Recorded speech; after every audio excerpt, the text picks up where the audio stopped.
to the Movies to Watch Before You Die podcast. My name is Gab, and I'm here with my cousin and co-host. Dylan. And today we are talking about a movie that I have nominated as one to watch before you die, and that is the Mike Myers, very, I think, lesser known film of his. And you've got to help me out on the year because I don't know it. Can I guess, actually? Give it a guess. 1996. I'm so sorry. 1993 was what we were looking for. Damn. Okay. The 1993 So I Married an Axe Murderer. This kind of comes right between all of Mike Myers' big stuff. It's just after Wayne's World, those movies, just before Austin Powers and Trek. Yeah. But yeah, this is sort of his forgotten, kind of a big deal movie, I think. I actually have no idea. I wonder if it's only a big deal, though, because I remember how much you liked this movie growing up. Yeah. And we watched it a bunch. A bunch? I feel... Gab, going into this movie, I can tell you I remembered one thing about it. Only one thing. Wait, I know exactly what you remembered about it. Wait, actually, maybe I don't, because there is one thing that we used to say all the time, and I'm actually really shocked, and now I feel like this episode is going to go in a very different direction, because I thought this was a movie that was beloved by both of us. Well, I'm not going to say what my opinion is yet, but literally the only thing I remember about this movie is him doing what? You're going to say, if you think I'm sexy? No. Negatory, good buddy, negatory. Nope. The only thing I remember about this movie coming into it is, what man? Whoa, man. Whoa, man. Like just him doing his little beat poetry intro. I remember none of the rest of the movie. Get Zach on the phone because Zach will remember. We used to say it all the time. Negatory, good buddy, negatory. Yeah, but that's not fair. Zach remembers everything. I'm pretty sure Zach remembers being a fetus. Well, just because you have some unresolved childhood trauma that's caused you to black out all of our memories doesn't mean that you didn't watch and love this movie. So now this is what a fucking disappointment already. All right, what's it about, Dill? What's this all been about? What am I working toward? Explain! As you would a child. You think you know everything about me, don't you? I dive at your bottom. I bloody well ought to. So I Married an Axe Murderer is about Charlie McKenzie, played by Mike Myers, who is afraid of marriage commitment, but meets Harriet and falls in love with who he thinks might be a serial murderer. Not particularly associated with axes that often, but just a serial murderer. Yeah. Although she is a butcher. A butcher. A butcher. The Scottish have their own martial arts. Fuck you.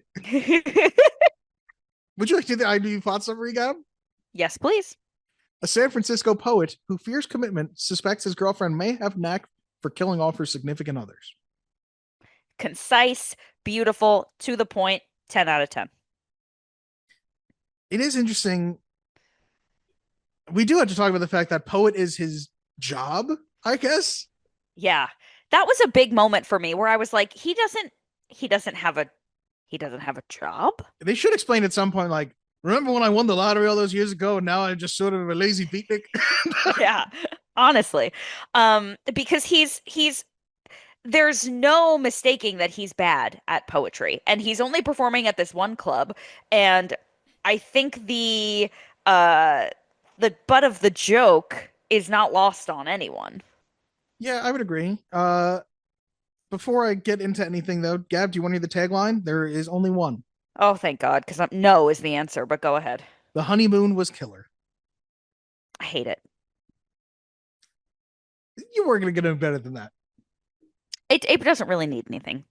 Yeah. Do we need to give any other background? This is not a terribly plot-heavy film, is it? No. So I don't think so. Okay. If you haven't seen it, give it a watch and then come back.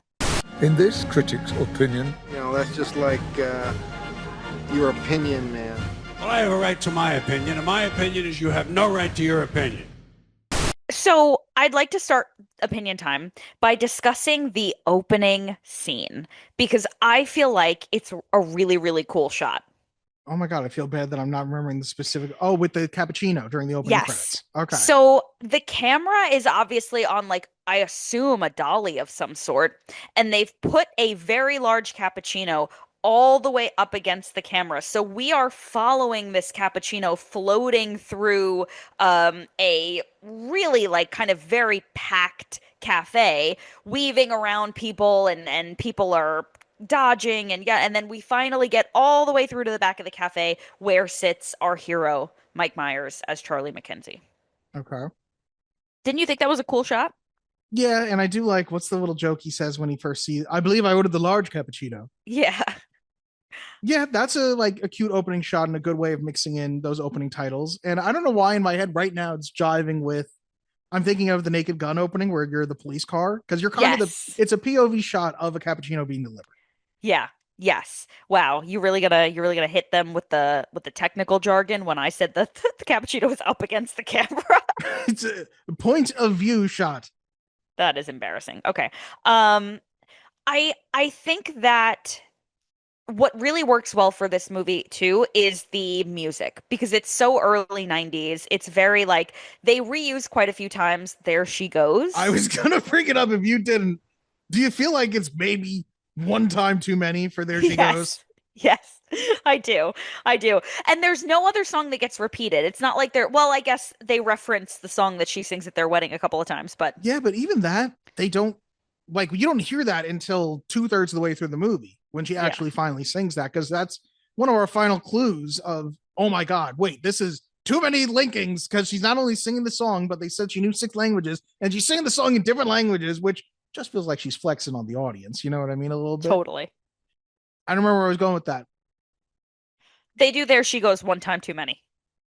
Yes, because I wrote down in my notes every time I heard There She Goes. I don't know why. I think because it's a song that's okay, but the moment I heard it repeat, I was like, come on. So it's there in the opening. Then it's when he sees her outside the butcher shop as he's driving by. Then it's during a montage of the two of them. And then it's at the very end of the movie. And I was like, okay. I was just like, a little less There She Goes, please. Maybe they paid a lot of money to be able to use that song and they wanted to get their money's worth. It's not a high budget film. I imagine they probably did. They probably did. But why did I have to pay for it? I don't know, Dill. So I think we need to discuss sort of Mike Myers. He carries this film, I would say. I think that he, a very young Mike Myers. But when you watch this now, How old do you think Mike Myers was when this movie came out? like 32 or 33. He's 30. Oh, wow. Okay. Yeah, it's funny. I Yeah. looked it up because I was curious too. But I'm sorry. You were saying? I think it's really interesting that when you watch this movie back now, you sort of realize, like, oh, wow, he really only has like two or three characters in him. I'm glad to hear you say, because the dad is clearly like, it's not that he has 2 or 3 characters, but I guess it's that there's not that much vocal range Yeah. because it's just him doing Shrek when he's doing his father. And Fat Bastard. Yes. And he does Dr. Evil at one point too Yep. when he's talking to Harriet. Yeah. Yes. Yeah. And I mean, honestly, too, like, I know you hated it because you don't have a soul, but there's some Cat in the Hat in there too, dude. Yeah. There's actually a comment I'm trying to find because I don't think I wrote this down, but there was 2 alternate titles at one point that Mike Myers had mentioned, and I was trying to find it.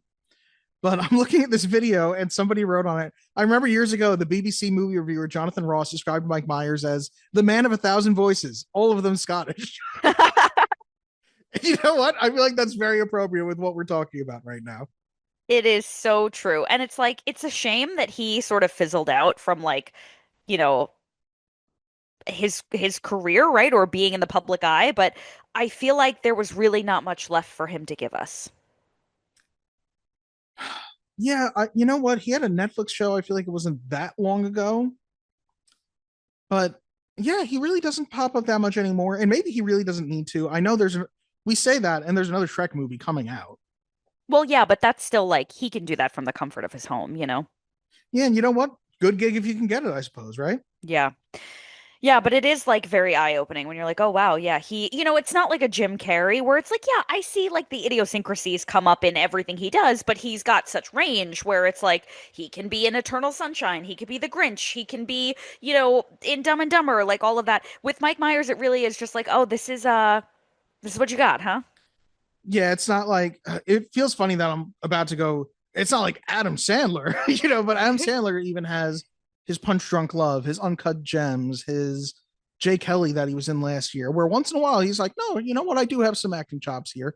And that's not to say that Mike Myers can't act at all, but it doesn't feel like he never really fell into that. And I don't know if that's something he didn't want to pursue, but at some point he got his big comedy movies out there, which, you know, I guess I would call three of them franchises. Like we said, there's a sequel to Wayne's World, there's two sequels to Austin Powers, and Shrek does not stop.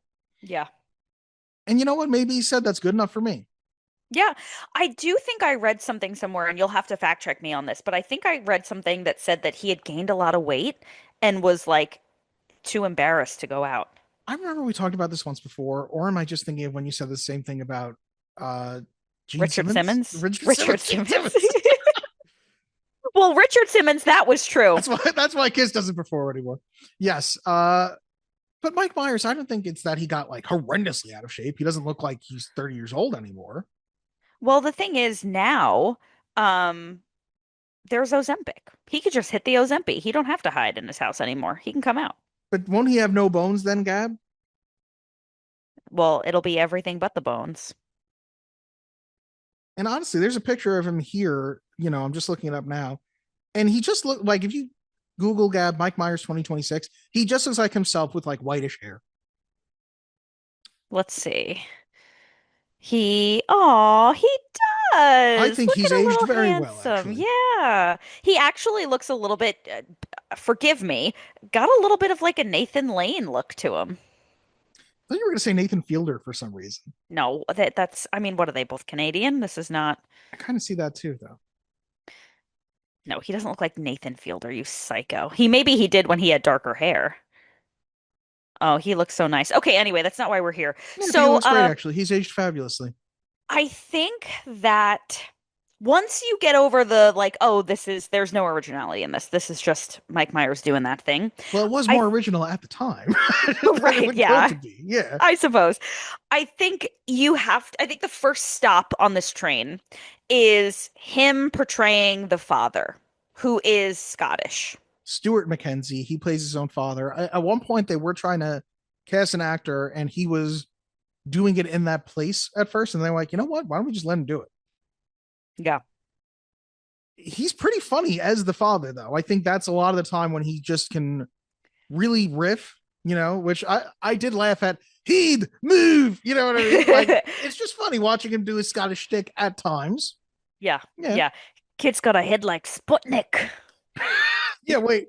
He's going to be crying tonight into his very large pillow. I do. I feel like the best quotes from this movie come from the father.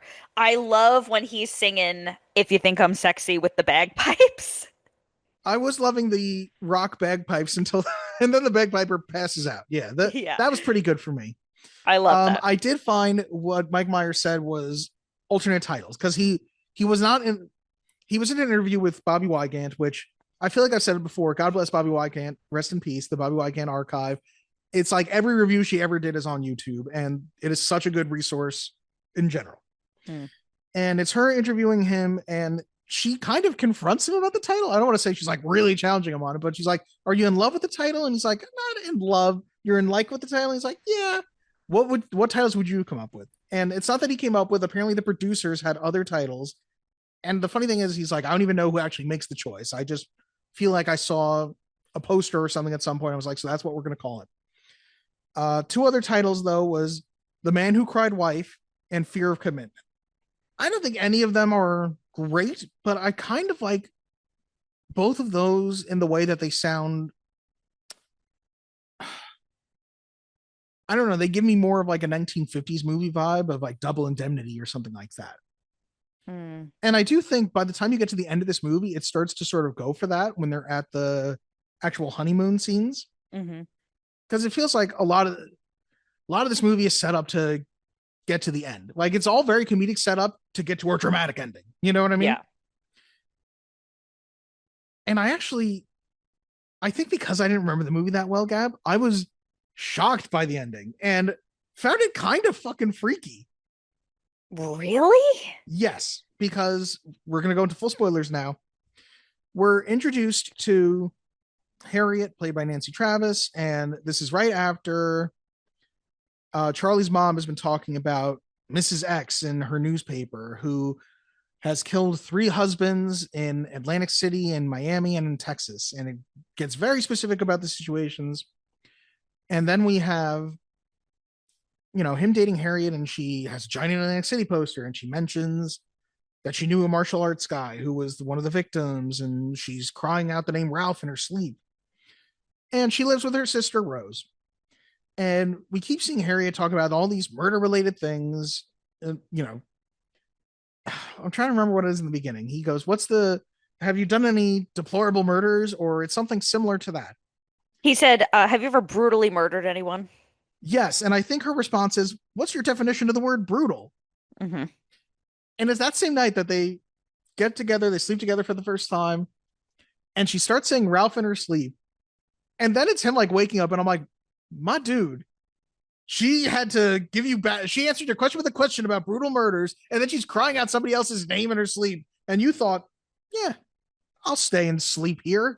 No. Well, I think it's important to remember that he has broken up with all of his other girlfriends for bad reasons or like silly reasons. So he's facing a lot of pressure from his best friend and his parents to like stop being so like, I don't want to say picky, but like just really not being flexible with people and having these like ridiculous standards. He broke up with one girl because she smelled like soup.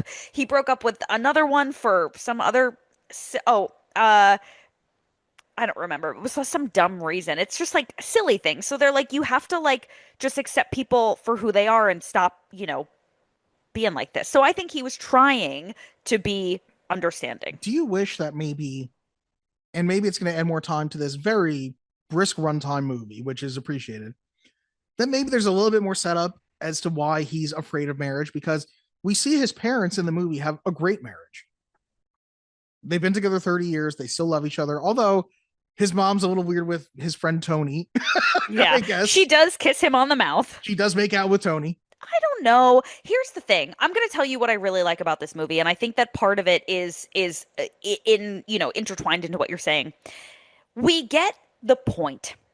It is not very deep. You don't need to know a lot of backstory. It's a very like once you've watched it once, you can have it on in the background. It's got its silly moments. It has an A, a B, a C. There's act 1, act 2, act 3, and you get the gist. Yeah, I did literally write down while watching it though, and it's right above. He'll be crying himself to sleep tonight on his huge pillow. Is what it is. His huge pillow. Charlie at one point just goes, I'm terrified of marriage. Like he says, and I'm like, okay. You could probably have shown me that a little bit more than just telling me that. And then at the end, not at the end, but further in, it's when he's talking to his friend about, is she Mrs. X? And can you look into it? You're a cop. Can you look into this for me? He says, and to you, marriage is death. And I'm like, oh, okay. but why? Why does Charlie feel this way? Not that like was the end all be all of like, when that's why it's not a movie before you die for me, but it was 2 instances that I noted of like very exposition heavy line. And you know what, Gab? I'm listening to myself right now about this 1993 comedy, and I'm going, it's a little heavy on this exposition. And I'm like, I kind of sound like an asshole right now. I hear it. Yeah, I mean, listen, I get it. I don't want you to think that because I hadn't seen this movie in a very long time either. As a matter of fact, the last time I watched this movie was probably with you. And I'm actually so annoyed at you because me, you, and Zach, and I have already texted Zach to ask him if he remembers this movie because I have so many vivid childhood memories of us going negatory, good buddy, negatory, and of Zach going, Dylan. Well, that's probably why I remember just that beat poetry thing. Yes, and it was like he had so many good beat poems about you. So anyway, I haven't watched this movie in a long time, and I don't want you to think that it ended and I was like, wow, what a cinematic masterpiece. Like it is what it is. It is a 90-minute max quick, silly Mike Myers comedy. It is not high art. I don't even think it's high comedy. We certainly judge a comedy differently than we would Whiplash, where like we're getting into theme and we're talking about very specific camera work and talking about things like that. Here in a comedy, your barometer is, did I laugh a lot or did I Yeah. not laugh a lot? I chose this movie because I wanted to make your life easy. Yes, which I appreciate because we're recording this on April 15th, text day. Yeah. You're welcome. Uh, I do have a bunch of quotes that I wrote down that I thought were funny, like talking about the all too critical, do you know the words to only you step in our relationship? Or I do really like Charlie and her. This is, he gets very suspicious of her at one point. And I don't remember how she gets into it. Like, she's trying to talk about how good the relationship is, that we just trust sleeping next to each other. And she says something like, I could just kill you in your sleep if I wanted to. I could do anything. And he freaks out. And She goes, I could put a needle in your ear. yes. And she backs way off and is like very put off by his reaction because he was just obviously freaked out, but he's trying not to let her in on the fact that he's freaked out. And it's this thing he does that it feels like what any boyfriend, fiance, husband would do when their girlfriend is mad at them. He tries to make a joke of it. He's like, I'm the human blanket. I'm the human blanket. And she's like, no, no. She's like, I want to go to bed now. What about when she brings him the juice and he's like convinced that she's poisoning him? And then Yes, he and goes he in the goes in the closet. closet, which turns out to be like the tallest closet you've ever seen as everything falls on him. Yeah. I do think there's a bit that we're not addressing that needs to be addressed because it's probably like a very underrated bit in this movie, and that is between Tony and the his boss at the police station, who I guess, I don't know, the sergeant or whatever, The captain, yeah. the captain. So Tony is his captain is super nice, very easygoing, and Tony is like, I need you to talk the way the captains talk in the movies. I need you to come in and go, gun, badge, now, and whatever. He's not excited enough. He's never gotten to hold on to the bottom of a helicopter. He's never gotten to commandeer a vehicle. Yeah. And so, cut to another scene in the police station where now the captain is pissed. Tony has really overstepped his boundaries. And he goes, if you don't fix this, you're out of here, and whatever. And then Tony like runs out, and then he comes back in and he's like, that was much better. You did a much better job. I really felt the commitment. And the captain's like, thank you. Yeah, it's still new. Like I'm still working on it, but I feel I like do I'm love getting him there. trying to. Yeah, it's Yeah. Alan Arkin, so he's doing a great job. But he really does ream him out, and he says something. He's like, "Listen here, Paisan. If you don't get this right, I'm gonna mess you up." And he comes back and he goes, "Does the ethnic slur too much?" He goes, "No, but it's Paisan, not Paisan." He was like, I'm gonna throw you out on your pasta making ass. Yes, which it's funny because that actor who plays the friend Tony, I've never seen him in a comedic role before, and he's good. Like, I like seeing him in a comedy as like the comedy buddy, and I'm so used to seeing him in like horror movies and stuff like that, and these Oh. deeply serious roles. And I'm like, oh, it's nice to see another side to you. Yeah, I don't think I've ever seen him in anything. Speaking of actors, the actress who plays Rose, what's her deal? Amanda Plummer. Yeah. So her dad is Christopher Plummer, the actor. Oh shit. Mm-hmm. And God rest his soul. she's funny in the sense that she doesn't show up all the time, but I feel like whenever she shows up in a movie, she gives 110%. You know what I mean? Like, there's no casual performances from her. At some point, she is going to give everything. You know what I mean? Like, the best example I can give is, you've probably never seen the movie Leon the Professional, but have you ever seen that clip of Gary Oldman where he's screaming, bring everyone? You know what I'm talking about? No. God damn it, Gab. She kind of is that way in the sense of at some point in every movie, I'm going to see her go so over the top, like overcommit to the performance. Yeah. And I don't mean that as an insult. I kind of mean that as a good thing. Have you seen Pulp Fiction? No. She is in Pulp Fiction and she's a prominent character. She and her boyfriend, husband, whatever, are robbing this restaurant, and she stands up on the table and it's like right after she kisses him. It's so locked in my head. She kisses him and she's like, I love you, honey bunny. And she stands up on the table and she's like, any one of you motherfuckers move and I'll execute every last fucking one of you. Like, amazing. So intensely over the top. And she just fucking brings it. And so it was weird for me at first. I'm seeing her in like this normal role. And then spoiler, we get to the end and we find out that Harriet is not a murderer. She thought all these men were leaving her during their honeymoon. Her sister Rose is apparently psychotically jealous of her sister being taken away from her. And when she first comes out and is like there to kill Charlie, I was like, oh my God. she This movie like jump scared me at one point. I was like, no, not So I Married an Axe Murderer. Why would you do this to me? I don't know. It freaked me out because I guess you set up that the only threat is Harriet. And then all of a sudden Rose is just back. I was like, oh my God. That is so weird that you didn't like have a sneaking suspicion. I had no memory of it. And I was just like, she's not that important, I guess. Another really good moment is when after Charlie and Harriet spend their first night together, he wakes up in the morning and Harriet is gone. And he's trying to like get out and leave, and Rose is there, and Rose is like, "Can I make you breakfast?" And he's like, "No, thanks." And she's like, "Are you sure? Like silver dollar pancakes, fresh squeezed orange juice, some bacon, maybe some eggs." And he feels like, "Okay, I guess so." Cut to a bowl of Fruit Loops being poured, and she looks at him and goes, "Sorry, we didn't have all that other stuff." Yeah. Wait, that was a pretty good moment. I love that. She's another one who it was nice to see her in a comedy too, because I'm used to her as a deeply serious actor. Yeah. Now, I have to tell you something, and I don't want you to get offended. I don't think you will, but I just need to say that. Go on. That character struck me in a way that I haven't been struck in a long time. And I thought, she reminds me a lot of my Aunt Carrie. In the psychotic way at the end? I unclear. It's like the hair and the mannerisms and like, I don't know. I was just like, damn, this is like, that's Dylan's mom. I feel like now, God damn it, Gab, because this was a nice 93-minute movie, and now I have to watch it again. I think. Yeah. Because I was like, that's her. Wait. Because I don't want to stick on, is my mom the murderer from this movie? So I'm going to talk about something else towards the end of the movie, which,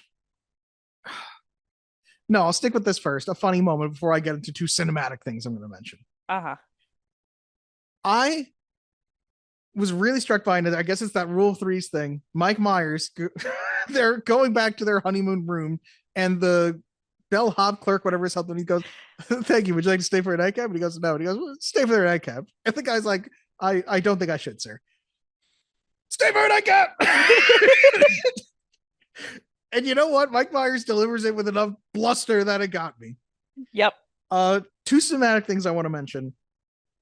You can tell that they are going for sort of that romantic, I don't want to call it noir, but that old romantic, suspicious, murdery type feeling. Because towards the end, we start to go into more dissolves instead of straight cuts. We start to see more of like, here's the scenic overlook that they're driving through. And I'm like, okay, I'm sort of starting to get the feel that I feel like a director is going for more. And the one other really cinematic thing I want to point out that like, I was like, it's so dumb, but I've noticed it, so I want to point it out. In the beginning of the movie, he's getting over this other girl. I don't remember what her name was. I think it might have been, I think it was Susan, no? Is it Susan? Yeah.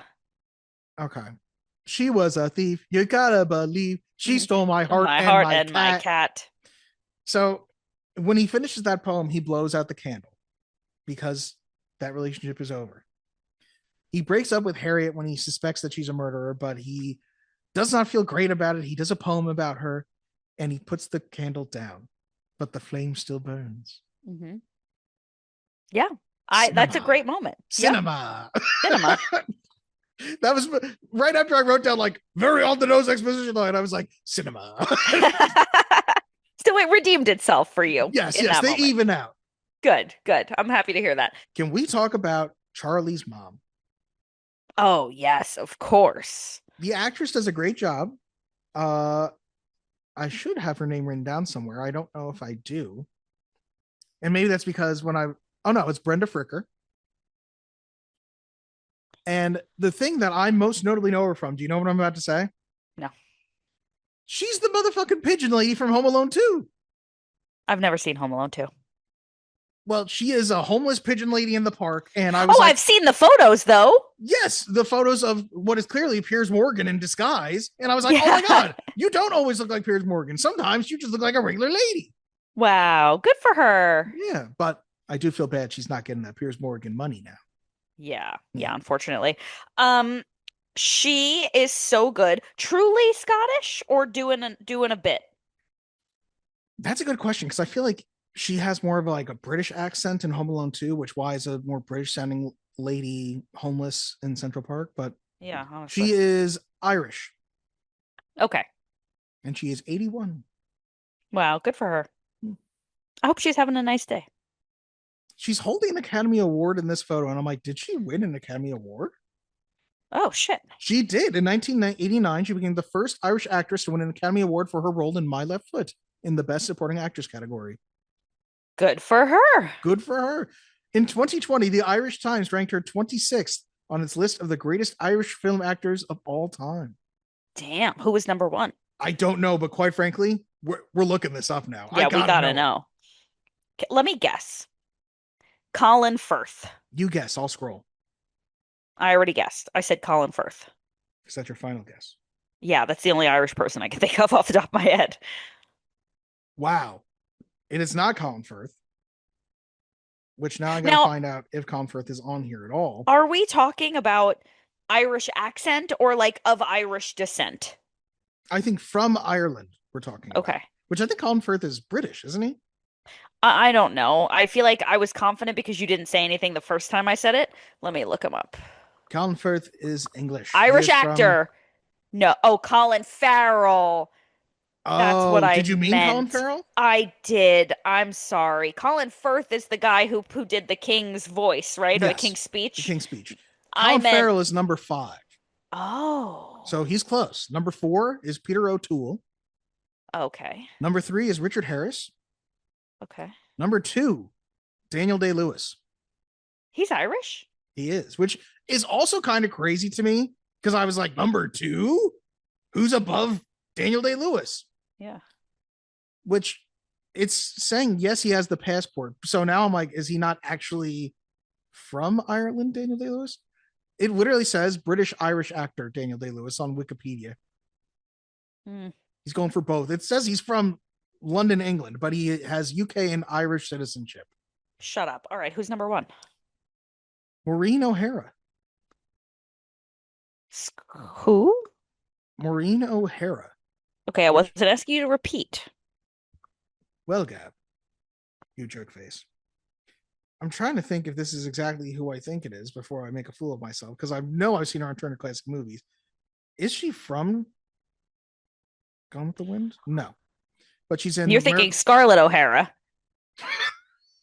Maybe I am thinking of Scarlett O'Hara. You are, because I thought that too. With God as my witness, I'll never forget her again. She's in the original Parent Trap, Miracle on 34th Street, How Green Was My Valley, The Quiet Man. Huh. She kind of looks like Grandma Doris in this photo. Woo! Do yourself a favor. Don't look at some of the old, really old photos of her, or rather the photos of her when she's really old. Why?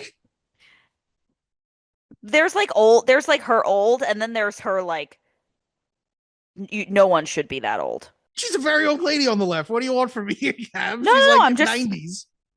Meanwhile, on the right, she looks young. She looks very Lucille Ballish. Yeah, very beautiful. Yeah. Yeah. Listen, you can cut all this out of the podcast. I'm just telling you that I think she looks like a vampire from Sinners.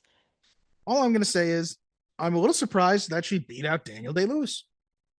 Well, Daniel Day-Lewis seems to be like a fake Irishman. That's true. So I guess he shouldn't even really count. Yeah, they're really just, clout chasing here. Liam Neeson, number 7. Wow, that's a shocker because he's like really Irish, right? Also, you can tell this was 2020 because Cillian Murphy, number 12, he's definitely gone up the ranks. Oh, he's gone up. Yeah, for sure. Pierce Brosnan, 15. Hmm. Who could forget all these great Irish actors? Yeah. All of your favorite Irish actors in one place at the Irish Times. You're pretty good. I can't do that. Oh, thank you, dear. All right, I don't like this anymore. Can we move on? We can. I'm good now. Okay. Yeah. I think this movie is a fun little watch. And I think there are some really good lines. And, it's not a commitment. Much like Charlie, it's not a commitment. Yeah, not big into commitment. Yeah. Anything else you want to say before we move into the facts? No, I guess let's move into some facts. Hit me with facts. I want the truth! Face the facts, ducks. Facts have no place with an organized religion. Starting with our ratings, on the tomato meter, it has a 55% with 22 fresh reviews and 18 rotten. Audience score of 68% with an average score of 3.7 out of 5. On IMDb, it has a 6.5 out of 10. It was released March. Nope, that's not right. I am wrong on my date, but that's fine. 1993 release. It had a budget of $20 million. It grossed $11.6 million. It opened in 12th at the box office on its initial weekend. And that same weekend, you could have seen Free Willy, Jurassic Park, Robin Hood Men in Tights, Sleepless in Seattle, Coneheads, and Hocus Pocus. Wow. The critics' consensus? So I Married an Axe Murderer is a unique rom-com with moments of heart and hilarity, even if they're all too scattered to cohere into a consistent whole. Perfect. Roger Ebert gave it 2.5 stars. A mediocre movie with a good one trapped inside. Okay. Gene Siskel from the Chicago Tribune. The relationship between Travis and Myers is boring. Too bad the whole film wasn't about the Scottish family. They deserve their own picture. Oh, could have been a nice little spin-off. Marilyn S. Mason from the Christian Science Monitor. You may feel trapped in a Saturday Night Live skit part of the time. The silly plot doesn't hang together well, and too many bawdy jokes misfire. Nevertheless, a sweetness pervades the film, which provides a generous view of human nature. Okay. Karina Montgomery from Cinerama? Karina Montgomery. Mike Myers' only tolerable picture. Wow. Which feels like a bold statement. Yeah. Wow. I mean, now when is that review from? 1993? Maybe she just doesn't like Wayne's World. That's a good question, actually. You know what? Gab, stay on the line. We are going to get to the bottom of when this was posted. Thank you, because I can't imagine that there's anyone in the world who dislikes Shrek or calls it intolerable. Maybe Karina does. Karina's a professional, Dill. From June 17th, 2005. Okay, that is after the release of Shrek.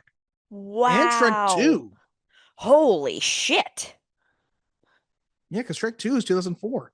So this woman saw all the Austin Powers films, Shrek 1 and Shrek 2, and said the only tower. I think she just clearly does not like Mike Myers. Okay, so my thoughts are, number one, you don't have to like Mike Myers to like Shrek. And number two, I can't, and now I want to remind everybody, I nominated this movie as a movie to watch before you die. I can't imagine liking this movie enough to call it Mike Myers' only tolerable film.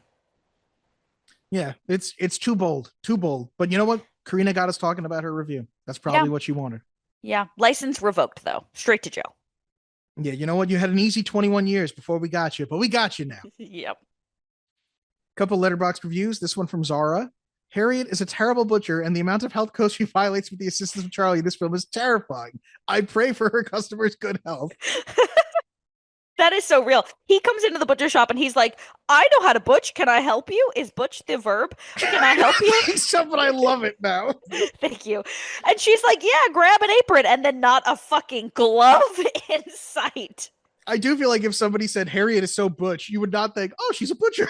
Yeah. No, I said he helped her to butch. Yeah. I guess the verb is butcher. Butchering, yeah. Yeah. All right, well, you know. Vi, Mike Myers does anything. Me. Haha, look at Shrek go. This one from Madison. There she goes playing about 10 times is going to make me become an axe murderer. Yeah. Which it is only 4, but that last one you were like, come on. And last letterbox review from Wyatt Fair. The 90s were a time when beat poet could be a guy's only source of income. Yeah, amen. And he owned, I'm sure, a very nice piece of property. He had a car. Yeah, a nice car, convertible. They should have made a point of being like, and I live with my parents, but they didn't. No. The movie is directed by Thomas Schlam, who also directed episodes of House of Cards, Ally McBeal, and Mad About You, and he produced The West Wing and Sports Night. Oh, wow. The screenplay is written by Robbie Fox, who also wrote Shooting Elizabeth, In the Army Now, and Granddaddy Daycare. Okay. Starring Mike Myers as Charlie and Stuart McKenzie, you may know from Austin Powers, Shrek, and The Cat in the Hat.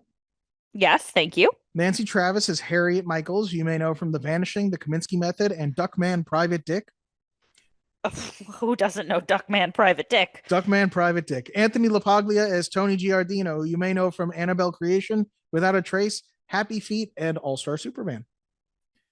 Amanda Plummer as Rose Michaels, who you may know from Pulp Fiction, The Hunger Games Catching Fire, and The Fisher King.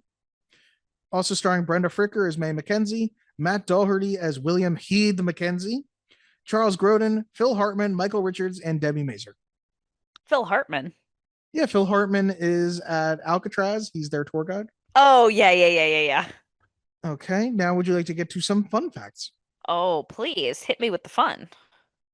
So, originally, the movie was written with Woody Allen in mind and even offered, but he turned it down. It was also offered to Billy Crystal, Albert Brooks, and Gary Shandling before it ended up with Mike Myers.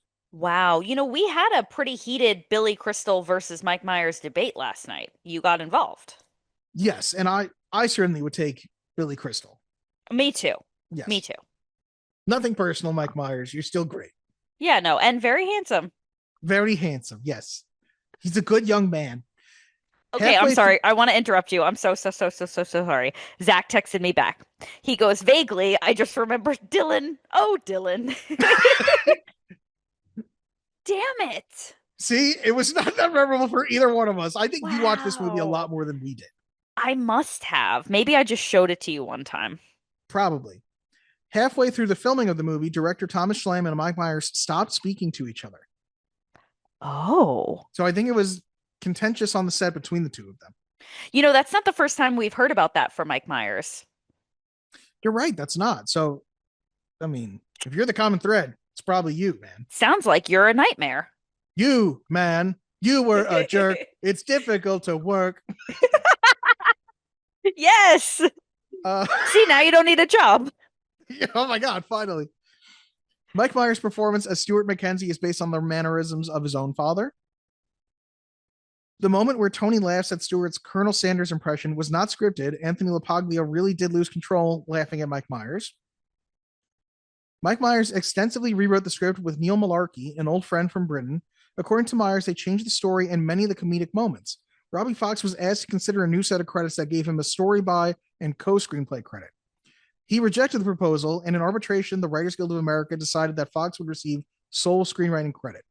Producer Robert N. Fried and Myers were upset that Malarkey, who put a lot of work into the script, did not receive any credit. Wow, that's kind of fucked up. It is what it is. Stuart McKenzie has a Scottish Wall of Fame in his apartment. The pictures clockwise from the top are singer Sheena Easton, inventor Alexander Graham Bell, Prince Charles Edward Stewart, aka Bonnie Prince Charlie, poet Robert Burns, race car driver Jackie Stewart, actor Sean Connery, writer Robert Louis Stevenson, comedian Billy Connolly, and entertainer Harry Lauder. Well, thank you for that fun fact. You are welcome. I sense sarcasm, but go fuck yourself. John Candy was the first choice to make a cameo as Tony's police captain, but because Mike Myers had always wanted to work with him, and he felt Candy's nice guy image would be perfect for the part, but Candy had agreed to make Rookie of the Year and was unavailable. Rick Moranis was also offered the role, but his hands were full with other projects. Eventually, Alan Arkin was cast because the production staff loved his work in Wait Until Dark. And in real life, Arkin is an actor known to have a sensitive side. Amazing. Yeah. He's great. Last fact, and potentially the funnest, the zaniest fact I've been saving for you. Yes. Nancy Travis interviewed a butcher to better understand her character's profession and to find out what traits a butcher possesses. According to Travis, the one thing the butcher constantly emphasized was to keep your eyes on the meat during cutting so as to not injure yourself. While shooting scenes in the butcher shop, Nancy Travis was distracted by Mike Myers' antics and accidentally cut off the tip of her middle finger on her left hand when chopping vegetables with a kitchen knife. Travis kept shouting, "Cut, cut, cut," which she meant literally, although the crew initially thought she was referring to the term for stopping the shooting of a scene. A local doctor sewed it back on, and when Harriet takes the wedding rings out of the talcum powder, you can see a bandage on the middle finger of her left hand. This was the same finger that she had cut during the butcher shop scene while being distracted due to laughing at Myers' antics. Wow. I wonder if he felt bad about that. Be careful when you're being butch out there. Yeah. When you're out there, butching, you gotta watch your fingers. Watch your fingers. Yeah, that's all the fun facts I have for you. Well, I guess it's time for the mail. Bill point? When you control the mail, you control information. Mom asked me to ask you if there's any mail for us here by mistake. What? Okay, Gab, let's start with some comments that we got on our Project Hail Mary episode. First, we have the OG listener, Scotty Cameron. Scotty. There wouldn't happen to be a Drive parody poster for Project Hail Mary. And I will say, if you watch the full episode on YouTube, I used many parody posters, one of them being the Drive parody poster. Yeah. I love those parody posters. We also have a couple of other Project Hail Mary comments. This one on YouTube from Yopton Legacy. Fantastic movie, fantastic book. Amaze, amaze, amaze. Amaze, amaze, amaze. Another one from Scotty Cameron. He said Christopher Lloyd, which, how did Christopher Lloyd come up even? I'm like, that's got to be the character actor Mount Rushmore. Yeah, that was in Clueless. But he said Christopher Lloyd was in Gab's favorite Bob Odenkirk movie, Nobody.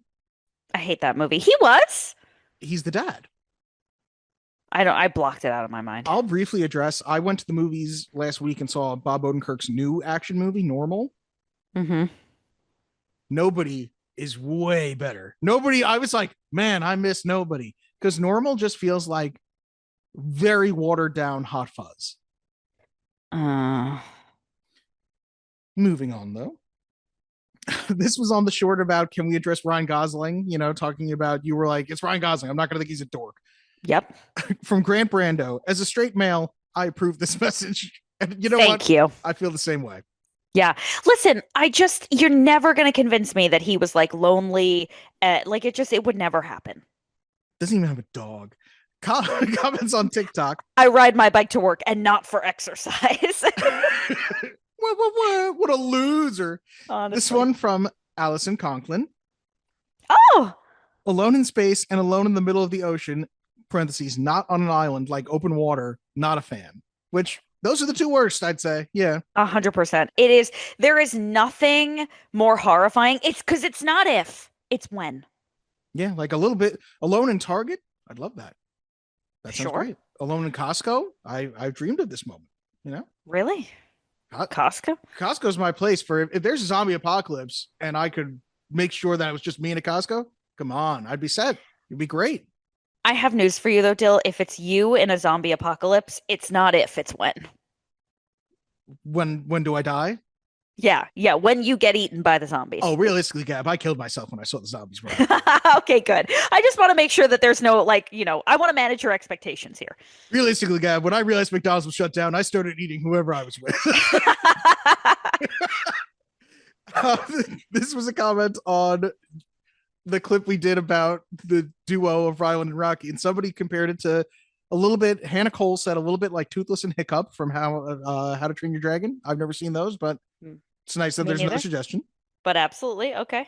And then I wanted to bring this up because Gabriel Van Michaels, who I don't know who that is, but they have been commenting relentlessly on our stuff. And I wanted to show some appreciation. They've been commenting on old episodes. So this is a recent comment they did on Spider-Man Into the Spider-Verse, featuring Corey. I really don't get people, which I also feel like we'll have a lot to say about this. I really don't get people who complain about a movie's length, especially when they don't have a problem binging shows on insert your service of choice here. If what you're watching is something good, that shouldn't matter. Now, the problem is a lot of things aren't good because they're too long. That's what I would say. So obviously, if something is 3.5 hours, but it's great, yeah, I'm going to ignore the fact that's 3.5 hours. Like Oppenheimer was a great movie. It was 3 hours long. Sure. If something is 3 hours and it's not great, the first one that comes to my mind is Zack Snyder's Justice League is 4 hours long. And what? I love superhero movies, Gab. I am so about Superman and Batman and all that. Even I'm sitting there like, come on, end it. Yeah. It reminds me of I can be very long-winded when I give my clients video feedback. And somebody once told me that if you're really, really good at delivering your message, you can do it in a very succinct amount of time. And I think that the same goes for movies. I need you to tell me this story in a reasonable amount of time. And if it has to be dragged on for way too long, or if it has to go on for too long, then something is not right. It's also why the very famous saying is show, don't tell, because you're going to show me something quicker than it takes to tell me it. Yeah. Okay. Now moving on to email. This one is also Scotty Cameron sent us an email, and you know what? He hasn't sent one in a while, so I'm going to read the whole thing. All right, Scotty, this one's for you. Scotty's Egyptian space pirate novel is the subject line. Oh no, he knows it's a novel. Hello, Dylan and Gab. I know it's been a hot minute, but I've had a lot going on lately. Since you both follow me on social media, you know much of what's been going on. From winning 4 silver medals and a gold medal in an indoor national track and field, to meeting the original Captain Kirk William Shatner at a convention and getting him to sign my copy of his book, Captain's Glory. I won't It's been go the best year of his life. Hey, that's a lot more impressive than my last year. Yeah, that is true. I won't go into details here, but I thought I'd still give that brief exposition and leave a few photo attachments. I'll show you the photos after. Anyway, during that time frame, I did see a movie that was covered on the podcast, albeit that episode was covered a couple of years ago now, but it was The Mummy with Brendan Fraser. Fraser? Is it Fraser? What? I think it's Frasier. I think it's Brendan Fraser. I feel like it's how I've seen it said now, which doesn't sound right. It doesn't roll the same way to me, but it doesn't matter. It was just airing on TV during my vacation, and I thought it would be fun to watch this Egyptian mythology classic. When you covered it at the time, I barely remembered it and couldn't distinguish it from its sequel, The Mummy Returns with The Rock. Now, having seen it more recently, I have a few thoughts and a bit more revised opinion. It's a lot more fun than I remember, and I loved Brendan Fraser's performance as Rick O'Connell. I think he really captured the swashbuckling nature of his character. We love a good swashbuckle. Mm-hmm. I also enjoyed Fraser's dynamic with Rachel Weisz and thought they worked well together. I did find a few moments a little ridiculous, like Wise's character Evelyn knocking over every bookshelf in the library. It's a bit much. Then again, I also loved that Imhotep, get your Arnold Vosloo character straight, Scotty, was scared of cats, even though that's ridiculous. I guess it's just a cat owner bias I have. Overall, I'd give it a soft rating as a movie to watch before you die, especially if you love Brendan Fraser. You've heard it. It's 3 for 3. We've also got Scotty Cameron. Wait, no, you said no. I said suck, no. Gab. I didn't like it. God Sorry. damn it. If it makes you feel any better, I don't remember anything about it, and I don't really care to. Oh, man. Now on to the pirate portion of the novel. Because you reviewed Muppets Treasure Island, while I've not seen that Muppet special, I have read the book. I'm Muppet Treasure Island? I'm like, wow, does it convey the same way? Well, I've not seen that Muppet special. I've read the book and saw a film adaptation of the novel. Granted, it's been 16 years since I've read the book, so my memory is a little foggy, but I do remember the basic premise of the book and many of the events and characters. Based on the review, the Muppets film does stick closely to the story while still lampooning it. Since this book was something that my 7th grade class read, our teacher showed us the 1990 adaptation as a reward for finishing the book, which starred Patrick Bateman himself, Christian Bale. The whole time I'm watching this movie, I'm wondering where I recognize Jim Hawkins from and why he looks so familiar. Christopher Lee as Blind Pew was easy to spot. I'm like, that's Saruman. Jim Hawkins, I struggled to place where I had seen the film from until the credits rolled, and the first name listed was Christian Bale as Jim Hawkins, and my immediate reaction was, Batman! Jim Hawkins was Batman! I guess the 15 or 16-year-old Christian Bale was difficult for a 12-year-old Scotty to recognize right off the bat. On to the final portion. This mostly takeaways and reactions to the last episode because I have yet to see Project Hail Mary or read the book. There were some things said that I found interesting, and not just Gab talking about how attractive Ryan Gosling is. Corey probably was hitting fast forward through that part. Yeah, no, because Corey's definitely more attractive than Ryan Gosling, so. No comment. I'm not gonna start ranking Corey, Ryan Gosling, and Hugh Jackman on this podcast right now. Although that's the order. What? One was talking about how much Gab loves the Star Wars side of sci-fi space movies, but not so much the gravity side of sci-fi space movies. This brought me back to Gab's reasoning behind why she said films like Starship Troopers and Aliens are movies to watch before you die. Gab seems to love it when sci-fi movies set in space explore strange new worlds, seek out new life and new civilizations, and boldly go where no man has gone before. She's less interested in being lost in space. Based on everything I gathered about Project Hail Mary, it struck the right kind of balance between being lost in space and boldly going where no man has gone before. That's the big takeaway about Gab's taste in sci-fi.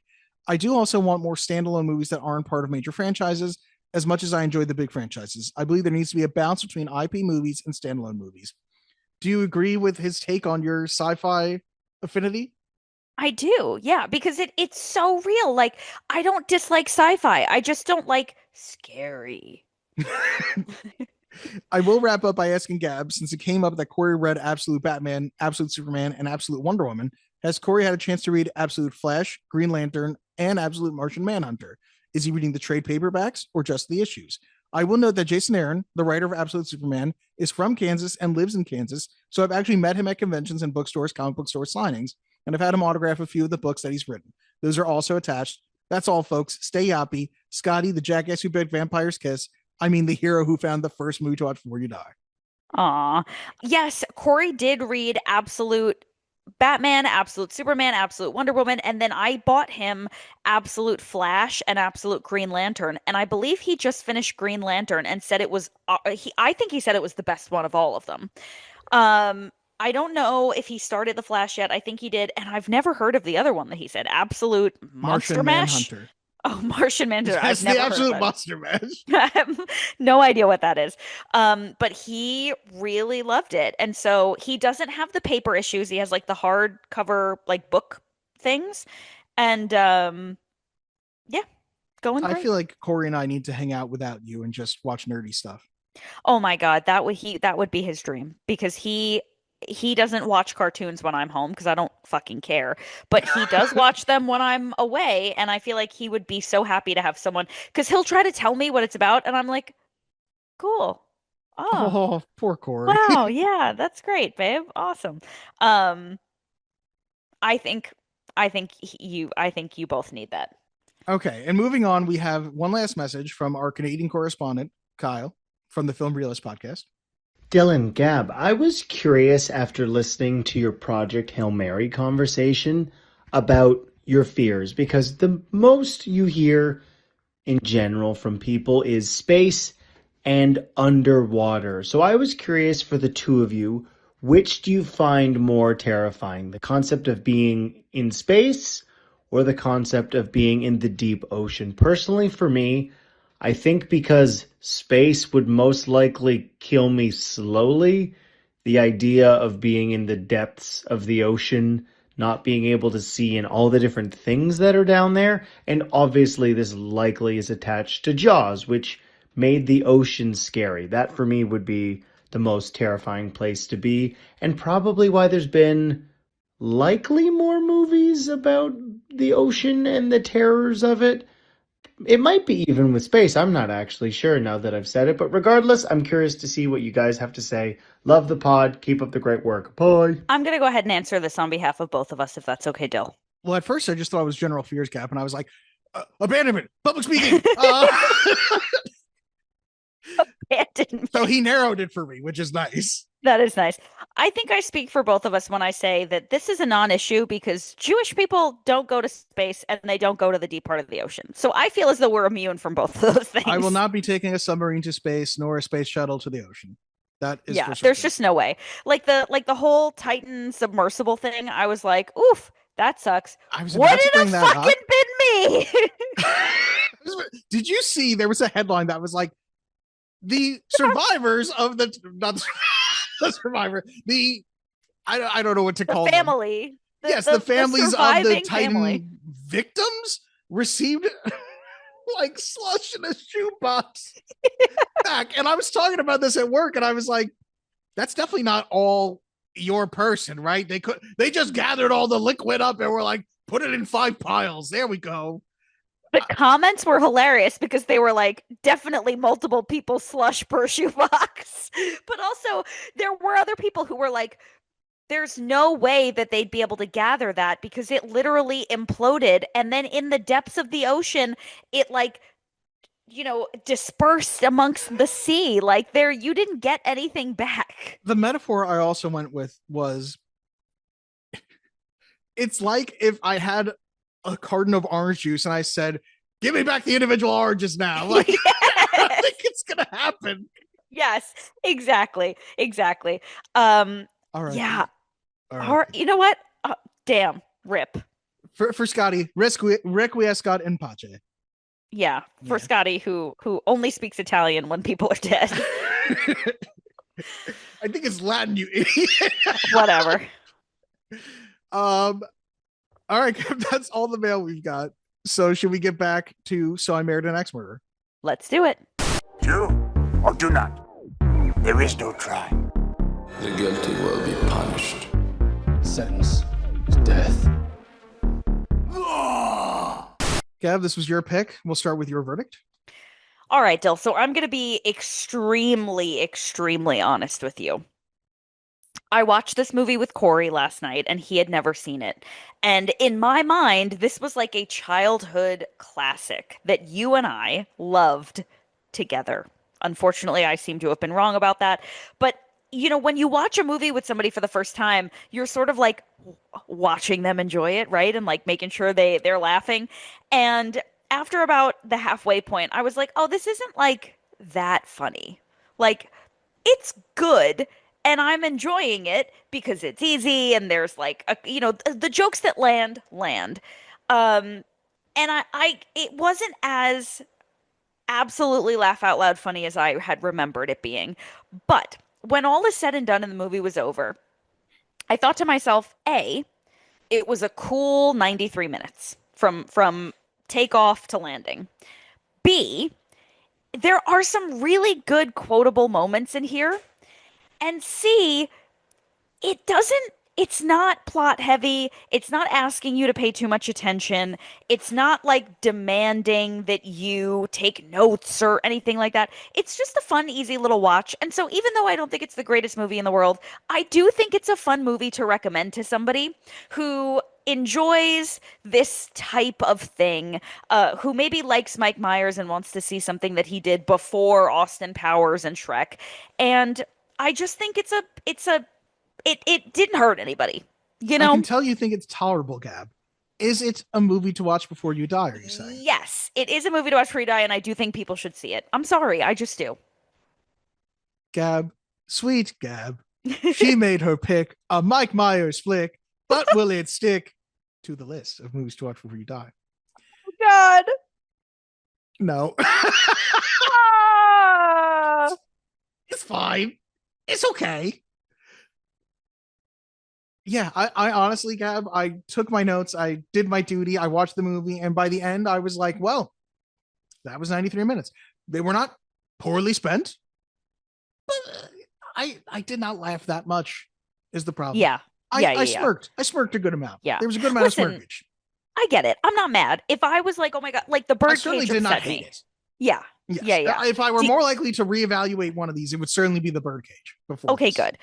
I'm not like even heartbroken really. The thing that I'm heartbroken about is that I thought this was a movie that we had bonded over way more than we did. And I have so many memories of us saying the lines and Zach making the poems. And obviously that's true. You both remember that. But I don't know. I guess I'm more disappointed at the lack of memories. This has reignited my flair for beat poetry, though. So I got that going for me. Good. And if you get good enough at that, or honestly, not even really, you did a great job just now. Thank you. You don't need a job. You think I can quit? Yeah, quit today. Quitting, sweet quitting. By the way, wait. You know what we talked about for previous movies that I want to add this to the list of? We've talked about some bad proposals in movies before, starting with Batman: Mask of the Phantasm. Oh yeah. Doesn't even get down on one knee. No, doesn't have a ring. Doesn't have a ring. Not a great proposal. Yeah. I'm not a fan of any proposal that seems like I just thought of this. Hey. Yeah, I'm in the mood right now. It's like, a little forethought. Yeah, it's a bad proposal. Yeah. Didn't Batman do the same thing though? He was like, fuck it. He got down on one knee and he had a huge ass ring because he's billionaire Bruce Wayne, but he was like, hey Andy, what do you think? Oh, Jesus Christ. Okay, he's like, I'm not great at asking questions, but here you go. Like, I remember that now, yeah. And that's know what? A bullshit I'm sure excuse. the big ass ring makes up for it. No, that's like when people are like, oh, I'm bad at texting. It's like, motherfucker, it's 2026. No. No. I'm bad at asking questions. It doesn't end great for him. Yeah. Yeah. That's going to be in the theater in June at the Huntington Cinema.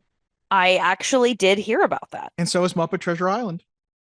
2 movies that I didn't really care for all that much. What a double feature. Clueless also. I think I told you about all of these. Okay, I like Clueless. Okay. With the director there in person. Oh, that's exciting.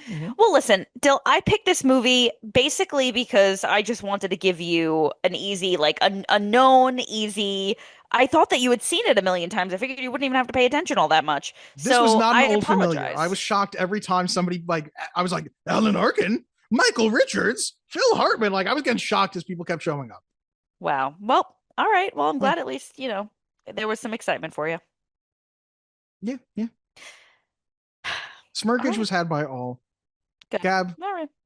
sweet Gab. Would you like to say the things we say at the end of this? Yes. So, if you've made it this far, thank you so much for listening. You can send us an email or any kind of mail, voicemail, letter mail, image mail to moviesmuchfreedi@gmail.com. You can I said that already. In the link tree below, there is a link to our friends at the Hall of Pods podcasting network where you can check out all of our podcast buddies, as well as a link to our merch store, and then other cool things like our social media and our Venmo. And by our Venmo, I mean my Venmo. Listen, have a great day. Be a good person and don't marry an ex murderer. The podcast is done. We both had fun. Leave a comment. So good, Dill. So good. That was off the cuff, motherfucker. Oh my God, really? Yeah. Damn, good job. I'm with the San Francisco Police Department. This is official police business. I would like to commandeer this vehicle. No. What do you mean, no? I happen to know for a fact that you don't have the right to commandeer my vehicle. Please, can I commandeer this vehicle? No. You're just not gonna bend on this commandeering thing, are you? No.